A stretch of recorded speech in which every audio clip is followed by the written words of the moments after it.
ನಮ್ಮ ಶಾಲೆಯಲ್ಲಿ CWSN ಮಕ್ಕಳು ಹಾಗೂ ಹೆಣ್ಣು ಮಕ್ಕಳ ಶಿಕ್ಷಣಕ್ಕಾಗಿ ವಿಶೇಷ ಗಮನ ಹರಿಸಲಾಗಿದೆ. ವಿಕಲಾಂಗ ಅಂಗವಿಕಲವುಳ್ಳ ವಿಶೇಷಚೇತನ ಮಕ್ಕಳ ಕಲಿಕೆಗೆ ನಮ್ಮ ಶಾಲಾ ಮುಖ್ಯ ಶಿಕ್ಷಕರಾದ TG ಪ್ರೇಮ್ಕುಮಾರ್ ಅವರು ಹೆಚ್ಚಿನ ಕಾಳಜಿ ವಹಿಸಿದ್ದಾರೆ. ಗೃಹಾಧಾರಿತ ವಿದ್ಯಾರ್ಥಿಯಾದ ದೀಪು ಅವರ ಮನೆಗೆ ಆಗಾಗ ಭೇಟಿ ನೀಡುವ ಮೂಲಕ ನಮ್ಮ ಶಾಲೆಯ ಶಿಕ್ಷಕರಾದ TG ಪ್ರೇಮ್ಕುಮಾರ್ ಅವರು ಆ ವಿದ್ಯಾರ್ಥಿಯ ಆರೋಗ್ಯ ಹಾಗೂ ಯೋಗಕ್ಷೇಮವನ್ನು ವಿಚಾರಿಸಿ ಅವರ ಪೋಷಕರೊಂದಿಗೆ ಸಮಾಲೋಚನೆ ನಡೆಸುತ್ತಿದ್ದಾರೆ. ಹಾಗೆಯೇ ವಿಶೇಷಚೇತನ ವಿದ್ಯಾರ್ಥಿಯಾದ KR ಯತೀಶ್ ಅವರ ಮನೆಗೆ ಭೇಟಿ ನೀಡಿ ಅವರ ಕಲಿಕೆಗೆ ಹೆಚ್ಚಿನ ಪ್ರೋತ್ಸಾಹ ನೀಡಿ ಅವರ ಪೋಷಕರೊಂದಿಗೆ ನಿರಂತರ ಸಂಪರ್ಕ ಹೊಂದಿರುತ್ತಾರೆ.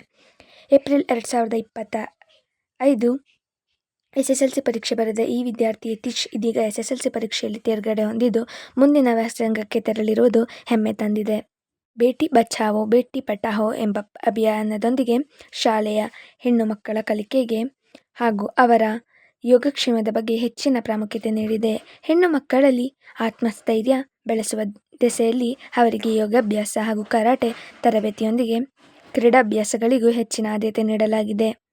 ಆರೋಗ್ಯ ಇಲಾಖೆ ಸಹಕಾರದೊಂದಿಗೆ ಹದಿಹರೆಯದ ಹೆಣ್ಣು ಮಕ್ಕಳ ಆರೋಗ್ಯ ಹಾಗೂ ವೈಯಕ್ತಿಕ ಶುಚಿತ್ವದ ಬಗ್ಗೆ ಶಿಕ್ಷಕರ ಜೊತೆಗೆ ಸಂಪನ್ಮೂಲ ವ್ಯಕ್ತಿಗಳಿಂದ ಮಾಹಿತಿ ನೀಡಲಾಗಿದೆ. ಶಾಲೆಯಲ್ಲಿ 60% ಇರುವ ಹೆಣ್ಣು ಮಕ್ಕಳ ಶಿಕ್ಷಣಕ್ಕಾಗಿ ಅವರಿಗೆ ಇದೇತರ ಚಟುವಟಿಕೆಗಳನ್ನು ಹಮ್ಮಿಕೊಳ್ಳಲಾಗಿದೆ.